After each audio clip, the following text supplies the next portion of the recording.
Assalamualaikum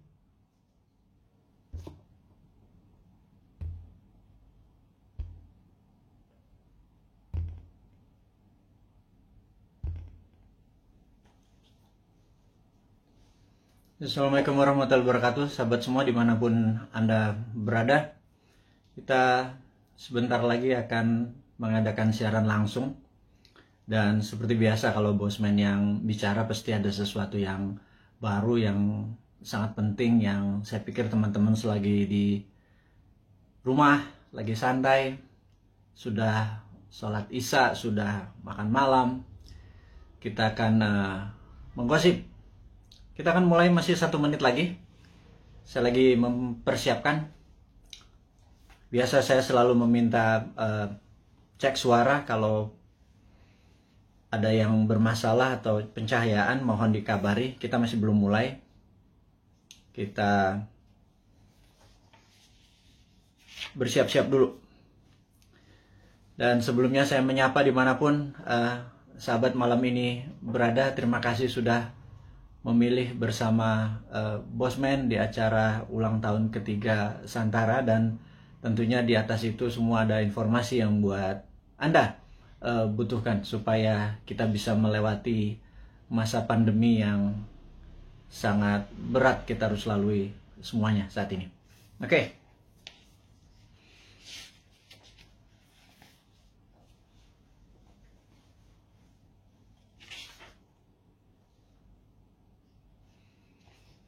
Oke, baik, sahabat semua.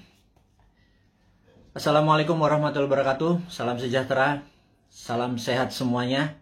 Dimanapun sahabat berada saat ini di seluruh wilayah Indonesia, mulai dari Sabang sampai Merauke.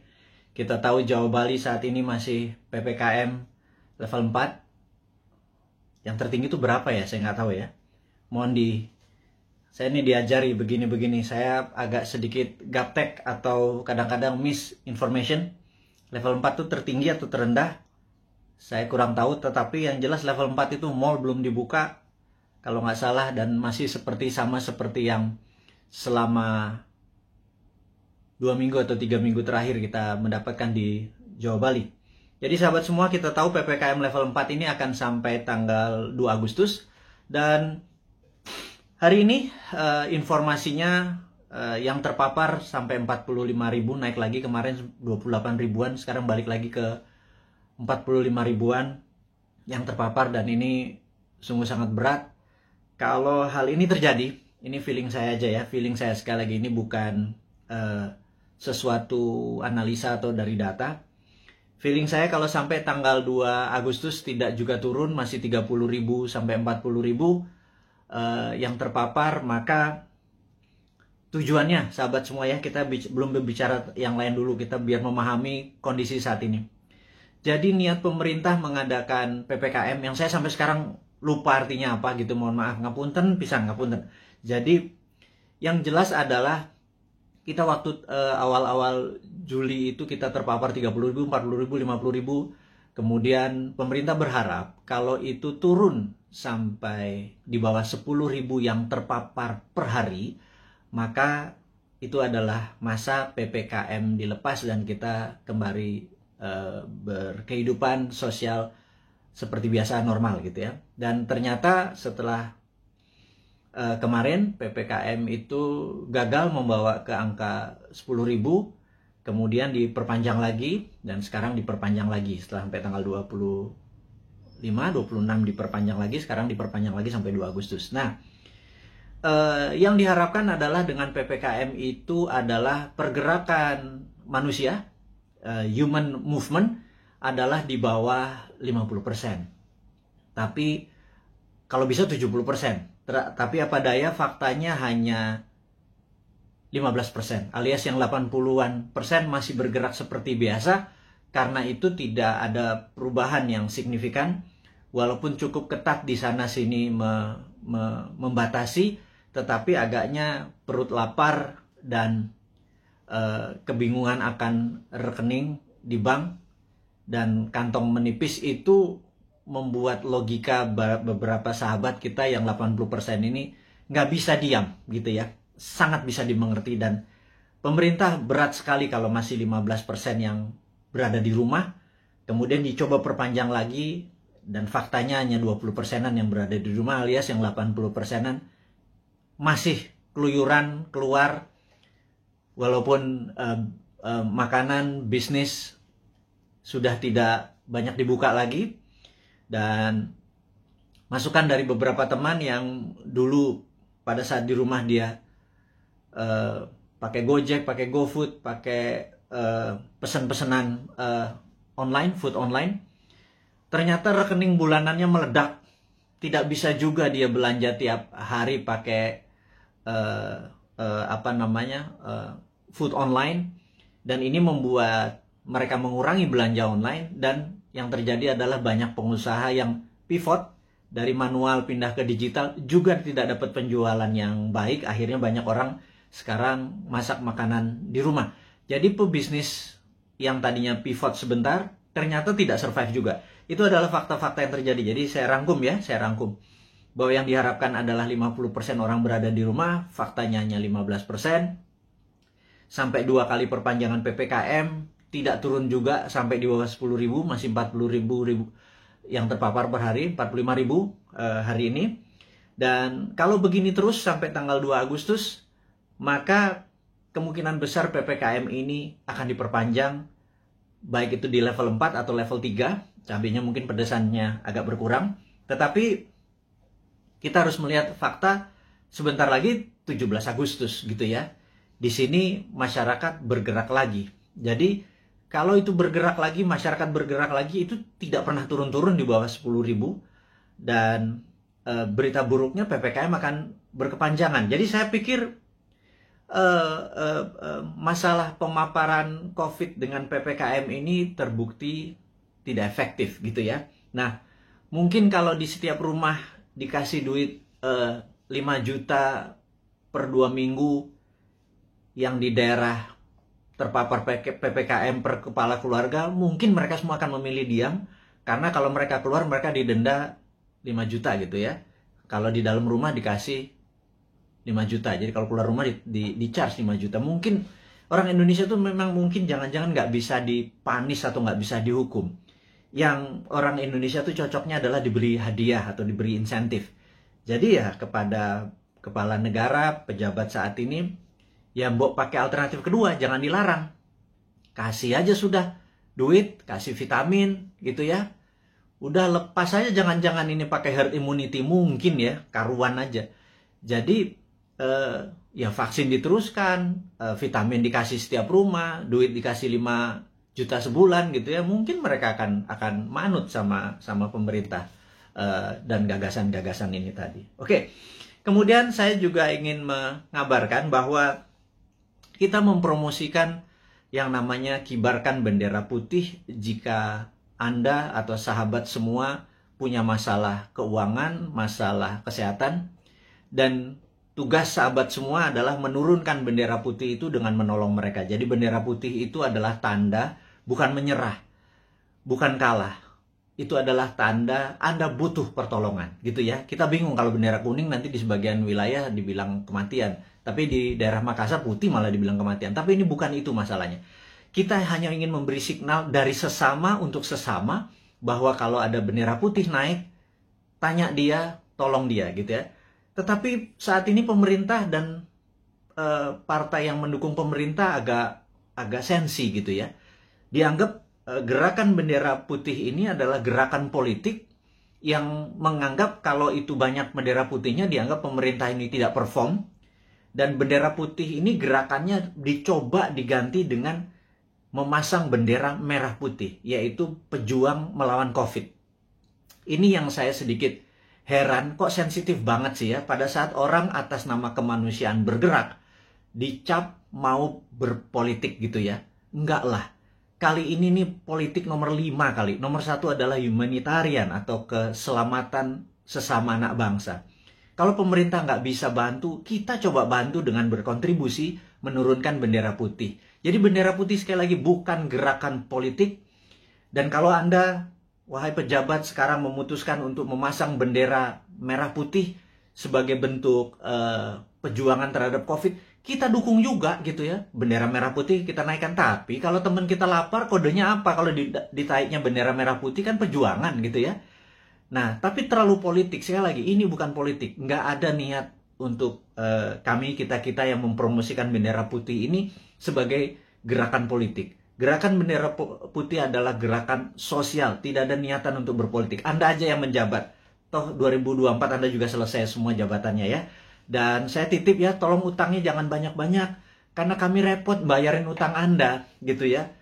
Sekali lagi, kami nggak akan cawe-cawe kok sama Anda ya. Tapi pasti kami suruh bayar gitu ya.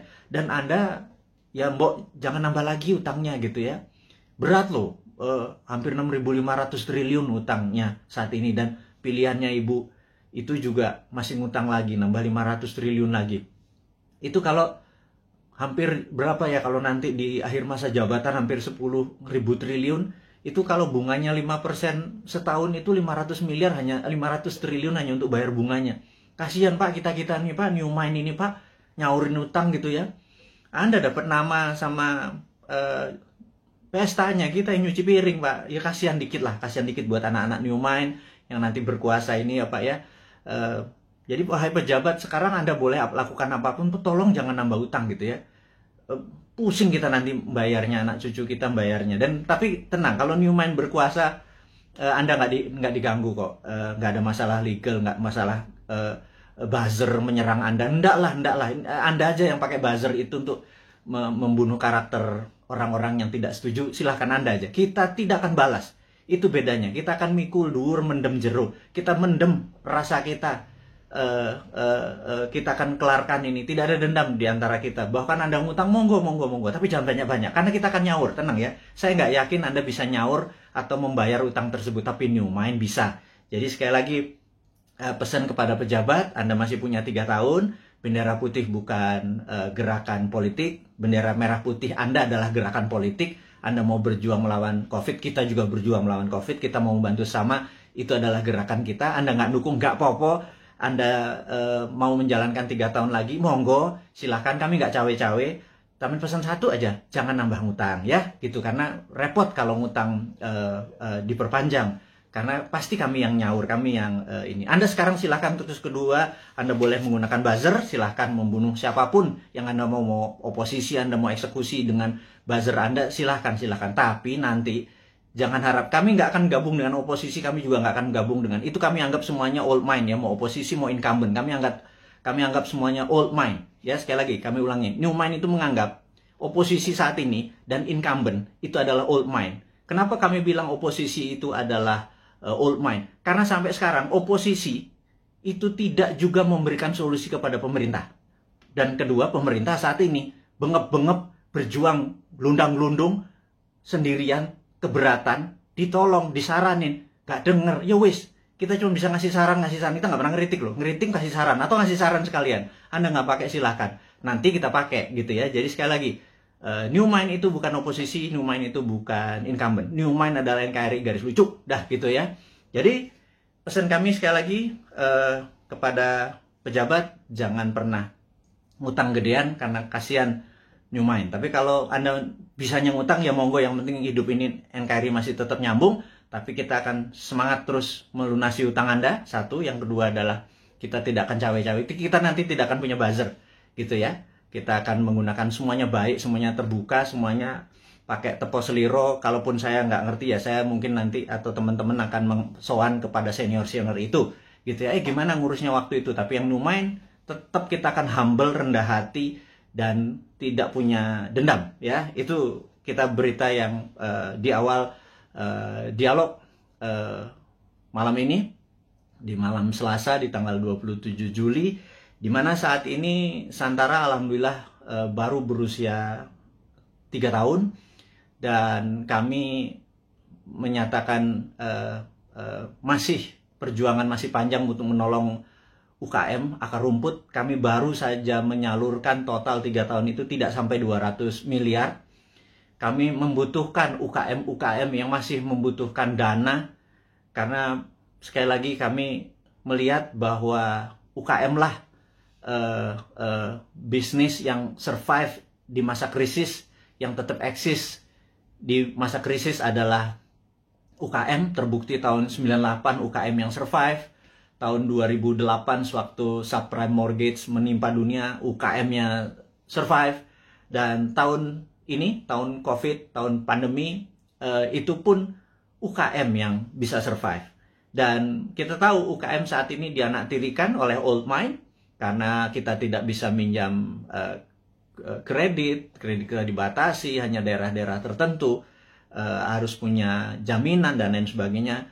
Kalau sahabat punya masalah keuangan dan perlu pendanaan, Anda mau scale up, Anda mau meningkatkan penjualan, mau menambah cabang, apapun itu, yuk UKM datang, Anda mendaftar hari ini 10.000 UKM pun Santara bisa menelan dan membantu itu semua.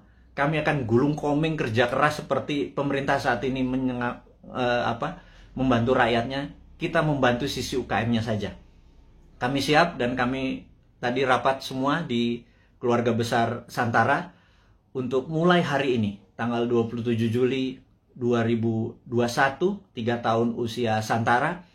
Kami siap tidak tidur siang malam, membagi jam kerja untuk membantu teman-teman agar UKM-nya bisa sukses, eksis di tengah krisis dengan pendanaan. Yang kedua adalah, kita tahu teman-teman investor, teman-teman yang mempunyai portfolio keuangan, kami sangat menyarankan, Anda saat ini mungkin punya tabungan, deposito, mencari tempat investasi.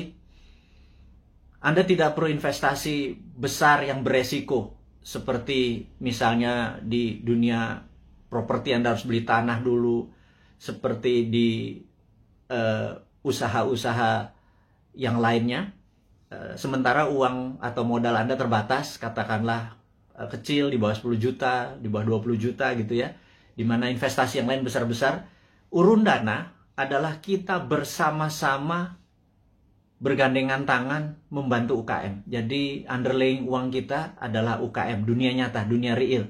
Jadi kalau Anda punya 10 juta, 2 juta, 1 juta, berapapun itu, kalau di deposito nggak ada artinya, ditaruh di ATM atau habis gitu ya, ditaruh di bini apalagi gitu. Nah, cobalah portfolio Anda, keuangan Anda mulai dibagi-bagi. Jadi misalnya letakkan sedikit di UKM Santara. Anda bisa pilih, sebentar lagi listing-listing di Santara itu akan bertaburan. Anda pilih sendiri. Di dalam investasi, Santara hanya penghulu. Santara tidak membuat, menyarankan ini yang baik, ini yang buruk. Anda sebagai investor lah yang berhak memilih pasangan Anda. Kalau Anda adalah cowok investor, maka UKM adalah ceweknya gitu ya. Cari yang cantik, yang pinter, yang terus belajar gitu ya, untuk jadi pasangan investasi Anda. Jadi saya sangat sarankan kalau Anda berminat menjadi investor di Santara, hubungi nanti di IG-nya Santara, ada nomor investor. Kalau Anda mau invest, Anda nggak usah pikir, wah saya nggak punya duit 100 juta, kita nggak butuh. Sahabat, kita yang butuh adalah uang-uang yang nganggur, yang receh, ketimbang ditaruh di tabungan Anda di celengan babi itu, namanya juga celeng gitu ya. Anda pindahkan aja 1.500.000 uang Anda itu, pindahkan ke UKM. Jadi ada dua hal. Satu, Anda bisa dapat dividennya.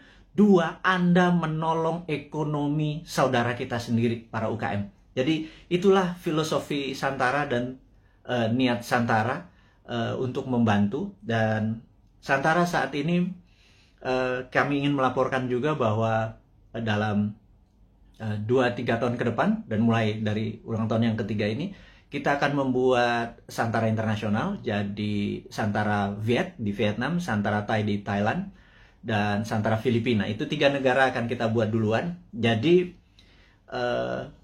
kita ingin Santara ini go internasional. Itu kita udah siapkan, kita udah ada mitranya. Jadi bukan hanya Gojek bisa di Vietnam, Santara pun bisa. Karena Santara punya keunikan, ini adalah equity crowdfunding pertama di Indonesia dan terbesar. Dan kita bercita-cita ingin menjadi yang terbesar di ASEAN atau di regional. Dan ini hanya membuktikan bahwa Indonesia bukan jago kandang. Indonesia di bawah New Mind itu ekspor kita. Buktinya Santara, karena di Vietnam, di Thailand, dan di Filipina tidak ada. Jadi kita go global, company kita dari sana ya dong untuk dong ya. Jadi Vietnam untuk Vietnam, Thailand untuk Thailand. Dia hanya pakai softwarenya kita. Dan mereka sangat antusias sekali. Nah, bayangkan kalau nanti ada 10.000 perusahaan Vietnam listing di Vietnam, tapi di Indonesia cuma 1.000. Yang ada masalah adalah orang Indonesianya. Orang Indonesia kakek mikir kali ya. Banyakan mikir, banyakan analisa, kepinteran kali ya, jangan-jangan. Karena itulah saya pikir ke depan, mbok kurangi mikir, gitu ya. Berprasangka baik, banyak baca, terus banyak berdiskusi yang sehat. Jangan ngikuti buzzer nggak buat kita pinter, gitu ya. Buzzer buat kita hanya jadi kuda-kuda terus, curiga terus, gitu. Jadi sahabat semua, kita lanjut lagi. Santara Go Internasional ini dikawal oleh seorang profesional yang khusus untuk melaksanakan di bidang internasional ini, dan kami serius sekali untuk membuat Santara menjadi perusahaan regional, gitu ya. Kemudian ada lagi yang menarik, Santara adalah satu-satunya yang maaf agak meler ini. Jadi Santara satu-satunya saat ini yang siap dengan secondary. Secondary itu begini. Kalau Anda invest, Anda ingin exit. Itu exitnya bisa di secondary. Jadi investasi itu ada dua. Satu dari dividen, di mana Anda dapat benefitnya, dividen. Dua adalah kenaikan dari nilai saham tersebut. Dan kenaikan nilai saham tersebut bisa Anda lepas di mana? Di secondary market. Jadi kalau Anda misalnya saat ini di IDX atau di Bursa Efek Indonesia, Anda membeli saham katakanlah BCA gitu ya, harganya lupa saya sekarang berapa, 30.000 atau 29.000 kali. Begitu Anda membeli, suatu hari harganya menjadi 30.000 atau 31.000, ada untung 1.000-2.000 perak. Anda selain dapat dividen dari BCA, Anda juga bisa exit, dapat 1.000 atau 2.000 rupiah per lembar saham yang Anda beli. Jadi Anda dapat capital gain-nya gitu ya. Nah, capital gain itu eksekusinya ada di secondary market. Jadi kalau Anda sekarang pemain kripto, Anda doge, Anda beli Bitcoin, di harganya angka dari langit, misalnya 100 juta, sekarang harganya 101 juta, Anda jualan untung 1 juta. Itu namanya secondary market. Anda melepas secondary market. Nah, sebentar lagi Santara akan meluncurkan secondary market. Izin kita dari OJK sudah lengkap. Jadi bisa dibayangkan, saat ini ada 1 juta sahabat kita yang bermain di kripto, gitu ya. Uangnya tentunya saham-saham internasional. Koin-koin yang Anda main adalah koin internasional. Jadi uang Anda sebenarnya menguntungkan negara lain. Terus kemudian di Bursa Efek Indonesia juga ada sekitar 1,2 juta investor yang setiap hari ada di floor saham untuk jual beli sahamnya. Dan kita berharap sewaktu Santara secondary-nya dibuka, itu adalah teman-teman yang portfolio keuangannya tadi bermain mengharapkan capital gain, Anda bisa menolong UKM karena yang Anda beli adalah saham UKM. Benar-benar ada sektor realnya, yaitu membantu sahabat UKM di Indonesia. Dan apa yang terjadi kalau di Vietnam, Thailand, dan Filipina kita bisa bersama-sama, ini terlalu mulus kalau kita bilang sekarang ya. Anggap 3-4 tahun lagi lah sampai 2026, 2027. Itu kita akan menjadi the biggest bursa UKM di dunia. Dan ini akan membuktikan bahwa Indonesia sekali lagi bukan jago kandang. Indonesia memang layak 2045 menjadi superpower country. Sekali lagi, Indonesia tahun 2045 layak menjadi superpower country. Sayangnya saat ini ya, sudah 20 tahun kita dipimpin oleh 3 kepala negara. Kita belum juga per hari ini menjadi negara superpower. Ya, saya sengaja membuat kata-kata ini untuk semua berpikir, bukan mengkritik, bukan ngeledek, bukan nyinyir, tetapi sebuah realita. 3 tahun kita dengan Ibu Mega, kemudian 10 tahun kita dengan Pak SBY, kemudian ditambah saat ini Pak Jokowi 7 tahun. Jadi total 20 tahun. Pertanyaannya, apakah Indonesia sudah menjadi negara superpower dalam 20 tahun? Jawabannya, kita masih negara pengimpor, kita masih negara penghutang, kita masih bergantung yuan dan dolar. Apakah itu dikatakan negara superpower? Gitu ya. Defisit neraca perdagangan kita sama Tiongkok membesar, gitu ya. Produsen kita juga bukan barang-barang yang nilai tambah, tetapi masih bahan baku atau komoditi. Apa yang terjadi? Ini loh yang kita mau tanya. Wahai sahabat semua, yuk kita mikir bersama ya. Kita mikir bersama. 20 tahun kita sudah dipimpin oleh pemimpin besar. Ibu Mega adalah pemimpin wanita yang powerful. Pak SBY gitu ya, juga sangat powerful. 10 tahun dia memimpin. Kemudian Pak Jokowi juga sangat powerful. Sudah 7 tahun dan masih 3 tahun lagi. Total 20 tahun saat ini. Pertanyaannya kita, apakah sudah jadi negara superpower? GDP per kapita waktu Bu Mega itu adalah 1.700. Kemudian sama Pak SBY dibikin sekitar 3.700. Kemudian saat ini Pak Jokowi naik 15% lah. 7 tahun naik 15%. Jadi sekitar 4.000-an gitu ya. Kalau Pak SBY naiknya 220%. Kemudian Bu Mega naik sekitar 15% 3 tahun. Jadi saat ini kita ulangi lagi. Apakah Indonesia menjadi negara superpower selama 20 tahun 3 presiden ini berkuasa? Nah, kemudian di 2024 para calon-calon yang ada itu genre politiknya adalah mirip dengan ketiganya. Misalnya kita sebut aja Pak Prabowo, ya mungkin dia adalah ke Ibu Mega gitu ya. Kemudian ada AHY mungkin ya, itu dia ke arah Pak SBY. Kemudian ya ada nama-nama seperti Pak Ganjar, Erick Thohir dan lain sebagainya, seperti istana sekarang atau Pak Jokowi genrenya. Apakah dengan mereka menjadi presiden 2024 sekarang yang ada di etalase politik sekarang ini, apakah selama 20 tahun ke depan akan membuat Indonesia menjadi negara superpower? Tanya deh, gitu ya. Anda kan ngefans tuh ya sama Pak Ridwan Kamil, ngefans sama Pak Ganjar. Nggak salah ngefans sama mereka. Saya juga ngefans loh, teman saya semua gitu ya. Tanya, 5 tahun dengan mereka, 10 tahun dengan mereka itu akankah membuat Indonesia menjadi negara superpower gitu ya? Nah, pertanyaan berikutnya. Emang ada negara dalam 20 tahun menjadi negara superpower? Gitu ya. Itu kan, ini Sontoloyo ngomong doang lu si Bosman ini. Emang ada negara dalam 20 tahun menjadi negara superpower? Oke. Saya ini saya pembaca buku cukup gila gitu ya. Dan dari video IG live terakhir dan hingga saat ini saya lagi membaca buku Deng Xiaoping the Transformation of China dari Ezra Vogel. Bukunya 700 halaman, saya baru baca 500 halaman. Very powerful sekali Deng Xiaoping ini. Dan ini yang saya mau ceritakan, apakah dalam 20 tahun emang ada negara menjadi superpower? Oke, jawabannya adalah begini. Sahabat semua, di tahun 1918 Perang Dunia Pertama berakhir. Dan disitulah Jerman kalah perang.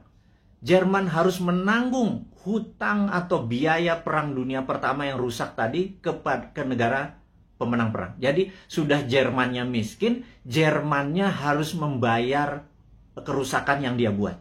Jadi Jerman kalahnya 2. Udah rata tanah di Jermannya, Jerman harus bayar utang. 1918. Kemudian 1933. Jerman menyerang Polandia. 36, 39. Masuklah Perang Dunia Kedua. Gitu ya, sampai tahun 45. Udah, kita sederhanakan aja. Dari 1918 sampai 1938, itu 20 tahun. Jerman menjadi negara superpower. Betul nggak? Dia bisa mengalahkan Eropa kok dalam 20 tahun dari negara miskin, dari nol. Pertanyaannya, apakah waktu Jerman selama 20 tahun itu untuk menjadi negara superpower, Jerman ngutang IMF? Jerman minjem yuan? Jerman pakai teknologinya Tiongkok? Mikir nggak tuh? Ada nggak sih yang mikir? Apakah Jerman dagang? Jual 10 modal 5.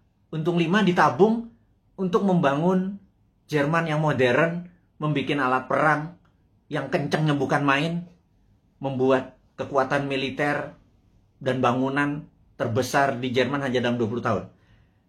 Saya ulangi lagi, pakai IMF, pakai ngutang, pakai yuan, enggak kan? Oke, mulai nemen ini Bosman ini kalimatnya, nyindir tapi ya biar logik lah. Pengagum-pengagum pejabat sekarang tuh biar mikir gitu lah. Bukan saya ngenyek gitu ya, saya cuma ngingetin. Karena nggak ada yang tahu tuh, nggak ada yang ngomong juga gitu ya. Apa karena terlalu sibuk saat ini banyak cuan yang mereka harus bagi-bagi sehingga lupa belajar gitu ya. Ya wis, Bosman aja yang baca, Bosman yang belajar, saya kasih ke teman-teman semua gitu ya.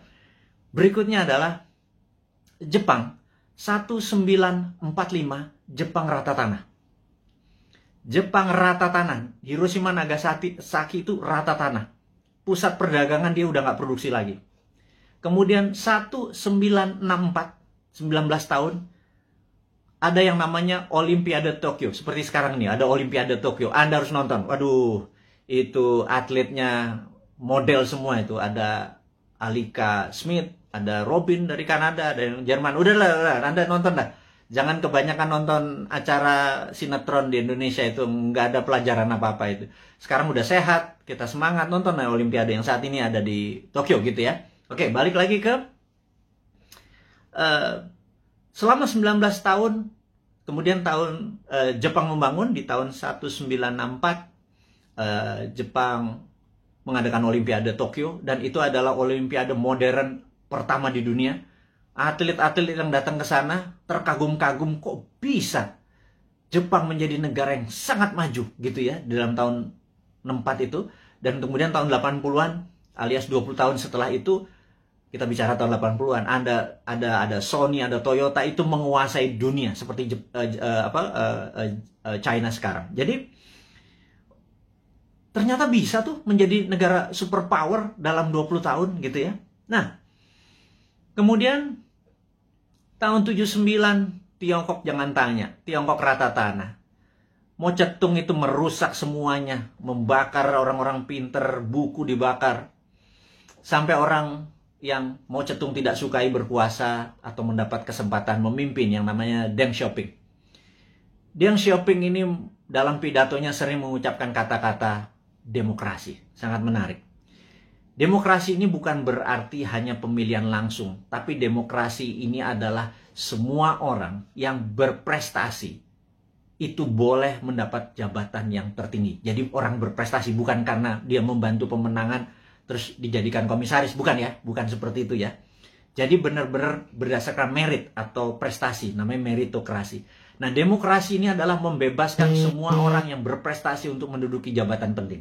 Nah, Deng Xiaoping memepet Ronald Reagan di tahun 80-an, dan Amerika banyak membantu Deng Xiaoping yang mengatakan dia akan mengikuti apa yang negara demokrasi mau.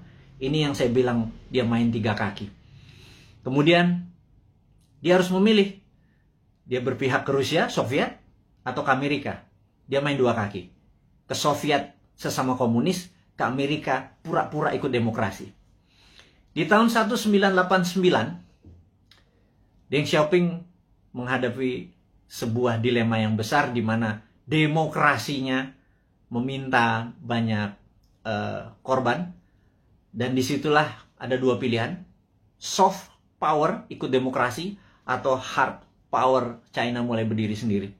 Akhirnya Deng memilih pilihan kedua. Disikat 10.000 mahasiswa di Tiananmen Square, dan disitulah muncul Tiananmen Papers. Jadi efeknya adalah seluruh investor keluar dari Tiongkok pada saat itu, China alone, China sendirian.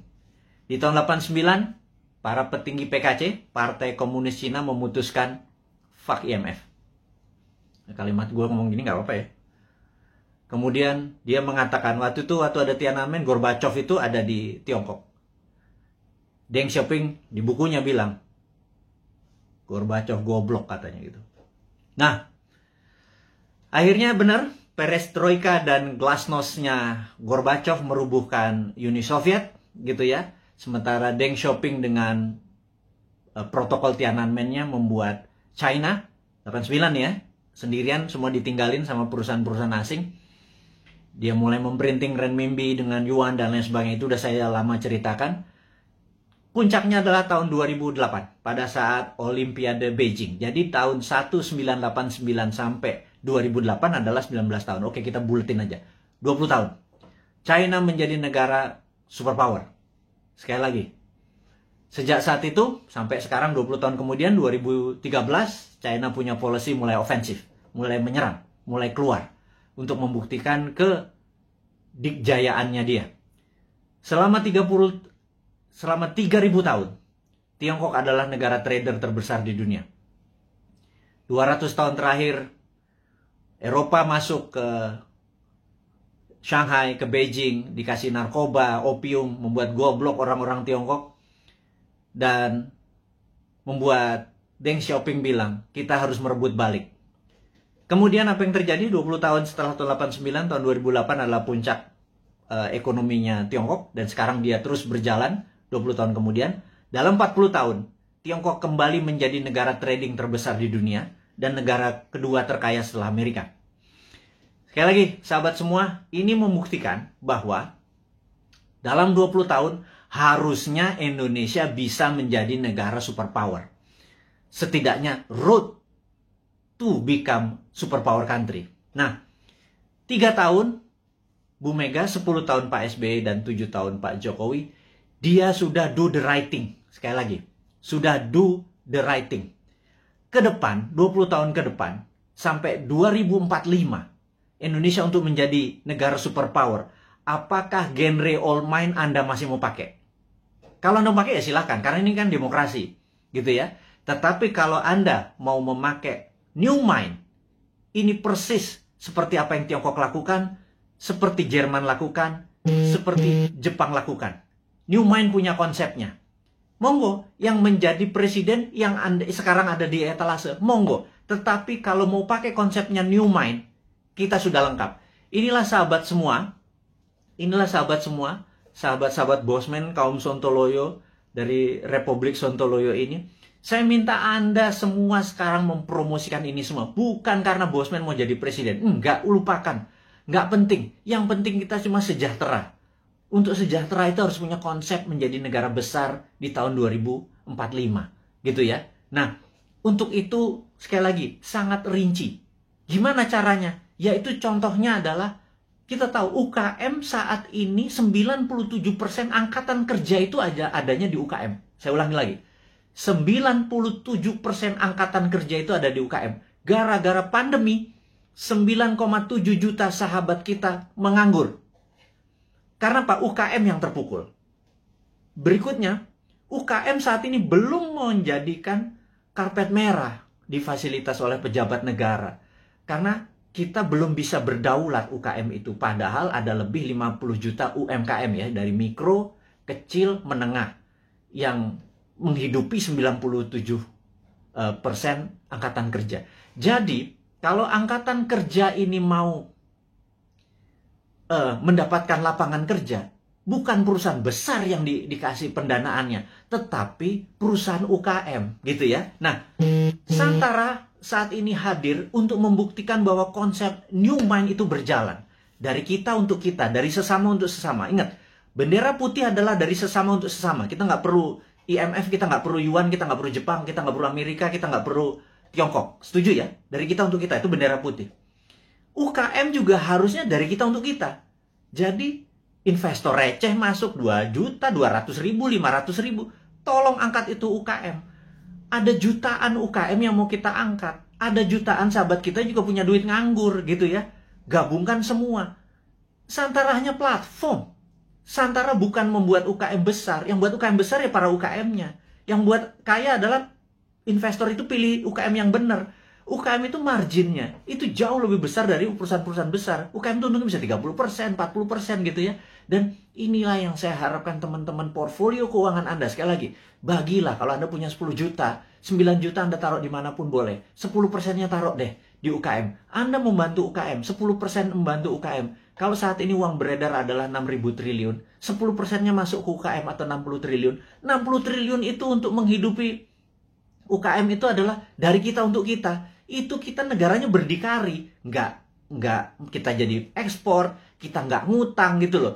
Nah, sahabat semua, di ulang tahun Santara ketiga dengan berapi-api si Bosman Sontoloyo ini ngapunten minta izin tanpa niat menyinggung siapapun, tetapi kita mengkritik diri kita sendiri bahwa yuk 20 tahun kita ucapkan terima kasih kepada pemimpin-pemimpin kita yang telah membawa kita ke saat ini, kita masih utuh negaranya, dan ke depan kita harus mempunyai konsep baru. Konsep baru ini adalah yang kita akan lakukan adalah membangun akar rumput, gitu ya. Membangun akar rumput ini adalah bisnis akar rumput kita bantu, adalah investor akar rumput kita bantu. Jadi itu adalah informasi, dan ini terakhir berita internasional. Jadi ada 3 step tadi ya, lokal tentang pandemi, bahwa kita belum melihat pandemi ini akan berakhir sampai habis 17 Agustus sampai Agustus, belum melihat.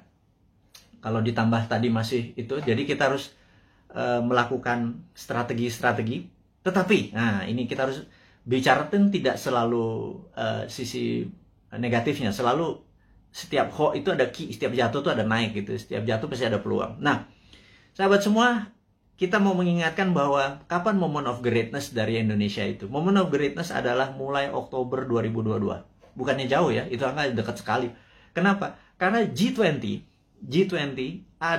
akan diselenggarakan bulan Oktober di 2022. G20 ini adalah government 20 negara akan hadir, di mana saat itu ini adalah moment of greatness dari bangsa Indonesia untuk membuktikan bahwa kita negara yang layak untuk dijadikan tuan rumah.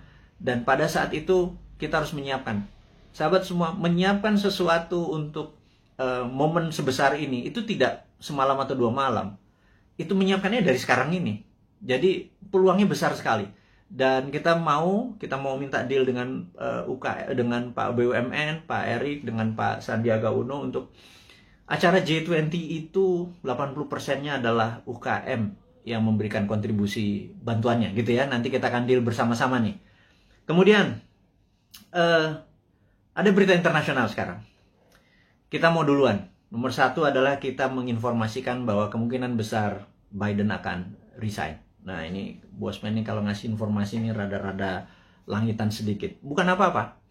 Karena berbisnis, bernegara, itu kita bukan hanya menyadari kekuatan politik lokal atau minat dari lokal, bahwa kekuatan asing itu patut dipertimbangkan, gitu ya. Dan kita tahu cara berpolitik 7 tahun terakhir ini kental politik lokal, gitu ya. Tidak peduli sama politik luar negeri. Bahwa misalnya kita sangat miring ke Tiongkok gitu ya. Seakan-akan di dunia ini negara cuma Indonesia dan Tiongkok gitu. 190 negara lain itu nggak kenal tuh. Emang ada negara Nauru ya. Emang ada Solomon Island ya. Emang ada negara Sri Lanka ya. Gitu ya. Ini saya suka heran gitu ya. Kok negara Tiongkok apa-apa Tiongkok gitu ya. Nah, kita cuma mengingatkan, itu kan old mind, cuma 1 negara yang ada di kepala mereka. Kalau new mind negara itu 190 negara gitu ya. Nah, kita harus melihat bahwa kemungkinan besar Biden akan resign. Hanya sekedar mengingat bahwa kita tahu Trump waktu kalah itu ada yang mengatakan 4 negara bagiannya direkayasa. Dan pada saat malam sebelum pelantikan Biden melakukan lobby, dan ini saya ceritakan kepada sahabat semua, ke Pentagon. Dan Pentagon agaknya mempunyai limit terhadap Biden karena dia dianggap lemah, dan Amerika tidak bisa menang perang lawan Tiongkok kecuali Biden dilengsarkan dengan alasan kesehatan. Ya, ini sekali lagi. Kemudian naiklah Kamala Harris, dan ini kuncinya. Siapa yang jadi wakil presidennya Kamala Harris? That's the key. Saya nggak bisa kasih tahu sekarang karena saya emang nggak tahu. Tetapi ini harus menjadi perhatian sahabat semua, jadi bahan renungan bahwa oh iya, bernegara itu ada negara besar gitu ya. Karena dolar saat ini menguasai 65% transaksi dunia, dan itu namanya Amerika. Yuan saat ini cuma 1%-an yang namanya Tiongkok gitu ya. Terus kenapa transaksinya pakai yuan, kita juga nggak ngerti kadang-kadang. Terlalu pintar mungkin ya, karena banyak prestasi. Jadi kita yang nggak nyampe ilmunya. Oke, kemudian kita mau mengingatkan adalah begitu Biden nanti resign atas nama kesehatan, maka di sini Tiongkok yang mulai ketar-ketir. Jadi Tiongkok memang waktu kemarin PKC, Partai Komunis Cina, merayakan ulang tahun ke-100, Xi Jinping dengan retorik dengan pidato yang orasi luar biasa, mengatakan bahwa akan memenggal kepala negara yang membuli Tiongkok. Dan ini kata-katanya sangat ofensif gitu ya. Jangan-jangan kalau gue yang jadi presiden dipenggal duluan sama dia, karena kan gue ngebully terus dia kan, gitu ya. Ngebully sebenarnya bukan anti Tiongkok. Kita akan terus bermitra dengan siapapun. Kita akan tiru bagaimana Tiongkok jadi besar, tetapi kita bukan negara yang dirugikan. Buktinya saat ini trading kita dengan Tiongkok adalah Tiongkok yang surplus, kita yang defisit. Jadi kita kalau menjadi presiden nanti, kaum Newman bilang, kita harus impas dong. Jangan lo yang positif, kita juga harus positif atau impas. Jangan kita yang defisit gitu ya. Tapi itu perlu strong lobbyis gitu ya. Bukan, yang mimpin lobbynya adalah diplomatik NKRI garis lurus, bukan trader gitu. Kalau trader ya negara untung rugi nggak peduli, yang penting kantong gue tebel gitu kan. Nah itu ya. Ya itulah, siapa yang masih memuja-muja orang-orang itu, Anda harus ingatkan. Suatu hari Anda tidak menjabat gitu ya. Nah, tapi ingat, kita bukan tipe balas dendam. Gitu aja bedanya Newman. Kemudian kalau kedua, Xi Jinping mengatakan bahwa dia akan melakukan aneksasi Taiwan, Hong Kong dan Macau. Kemudian dia juga menyiapkan 100 silo dengan hulu ledak nuklir. Silo adalah tempat peluncuran roket berkepala nuklir. Ini menunjukkan Cina benar-benar ready untuk war. Nah, pertanyaannya, apakah akan terjadi war physical? Di sini kita mau mengingatkan bahwa sewaktu kita melihat dari sisi Amerika, apakah Amerika akan melakukan naval war? Karena perang China sama Amerika, battlefield-nya atau tempat perangnya adalah Laut Cina Selatan. Karena perangnya laut, maka perangnya naval. Naval itu adalah perang kapal. Jadi kapal Amerika mungkin mepet sampai China, Tiongkok sisi barat, sisi timur, kemudian sebelum mepet tersebut roket-roketnya Tiongkok langsung mukulin kapal di navinya kapalnya Amerika. Tapi kayaknya nggak mungkin, karena itu tidak berefek kepada mainlandnya Amerika. Dan perang di laut itu mahal, gitu ya. Perang di laut itu mahal. Jadi sahabat semua, apa yang dilakukan kalau perang ini terjadi? Perangnya ada dua, yang kita sebut ini perang baru. Perang baru, saya baru baca bukunya soalnya. Saya ini kaget-kaget dengan istilah baru. Saya nggak yakin para pejabat sekarang sempat baca. Jadi ya udah, kita ajarin aja mereka dengan ini, namanya invisible war atau perang yang tidak terlihat. Perang tidak terlihat ini ada dua. Nomor satu, kita tahu bahwa Amerika punya angkatan ke-6 yang namanya Space Army, ya. Angkatan ke-6 Space Army Amerika ini yang perangnya nanti perang bintang atau Space War, karena dia punya orbit tertinggi. Jadi orbit posisi satelit, posisi orbit satelit Amerika itu di orbit tertinggi, karena posisi dia di atas dari 1000 satelit Cina. Kita tahu di dunia ini ada sekitar 20.000 satelit. 60% adalah milik Amerika. Cina cuma 1000. Itu ditembakin semua satelitnya dari pakai laser magnetic beam yang Amerika saat ini punya. Itu pasti China shutdown itu, gitu ya.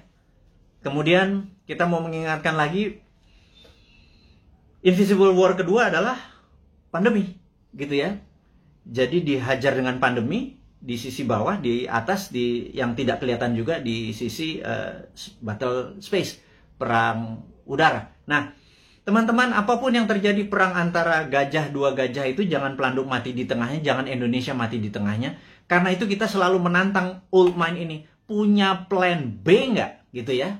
Sekali lagi, punya plan B nggak kalau benar-benar ini terjadi? Karena kapanpun bisa terjadi. Anggap tidak terjadi, tapi kan plan B tetap harus punya gitu ya. Gitu.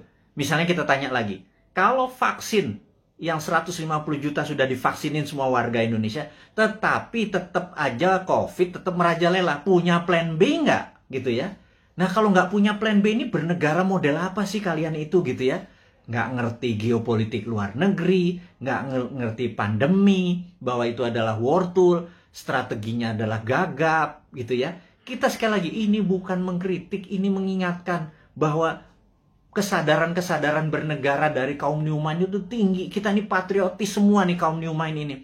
Kita nggak pernah menyalahkan tanpa solusi. Gitu. Kita ngeritik barusan aja, nyinyir-nyinyir sedikit, tetap ngasih solusi gitu ya. Nomor satu solusinya apa? Itu kita kasih berita internasional bahwa Biden mungkin resign, China sama Amerika mungkin eskalasi perangnya akan tinggi. Kemungkinan perangnya adalah invisible war, yang satu pakai space orbit tertinggi dan kemudian pakai COVID atau pandemi gitu ya. Kemudian perang ini dengan COVID ini akan panjang gitu. Pertanyaan berikutnya adalah, setelah pandemi ini masih ada perang nggak? Karena saat ini masuk perang dunia ketiga sesungguhnya. Perang dunia ketiga itu ada common enemy, ada musuh bersama. Kalau dulu Jerman di perang dunia pertama, cuma ada Jerman dan Jepang di perang dunia kedua. Common enemy kita atau musuh bersama kita saat ini adalah pandemi. Seluruh dunia kena pandemi. Jadi kita ini harusnya udah masuk kategori war. Dan invisible war tentunya.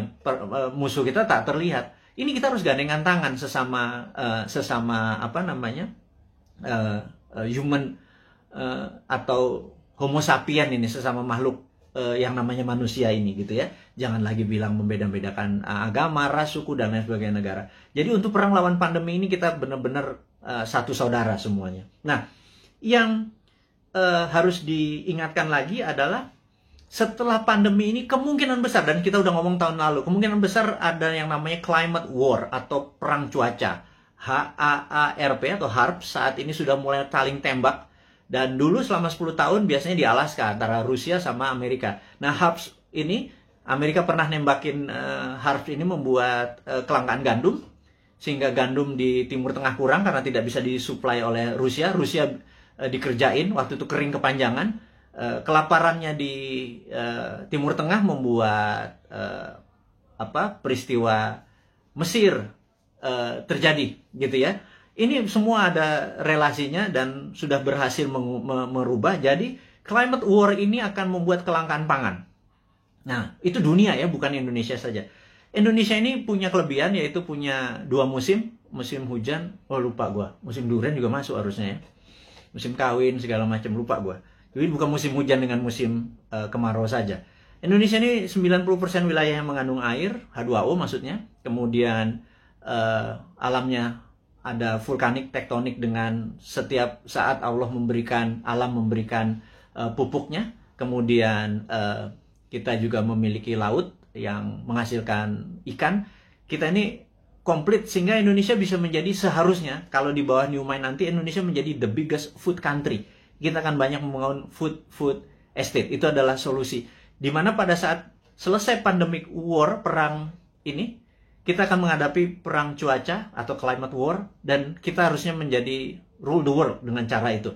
Jadi 2045 Indonesia benar-benar menjadi negara superpower gitu ya. Itu kita kasih bocoran-bocoran seperti ini terus untuk mengingatkan bahwa udahlah 20 tahun ke depan bisa Indonesia menjadi superpower, tetapi tidak bisa dengan cara old mind, dengan cara new mind. Ini loh konsepnya new mind, kita berikan papersnya, kita berikan konsepnya, kita berikan orang-orangnya juga.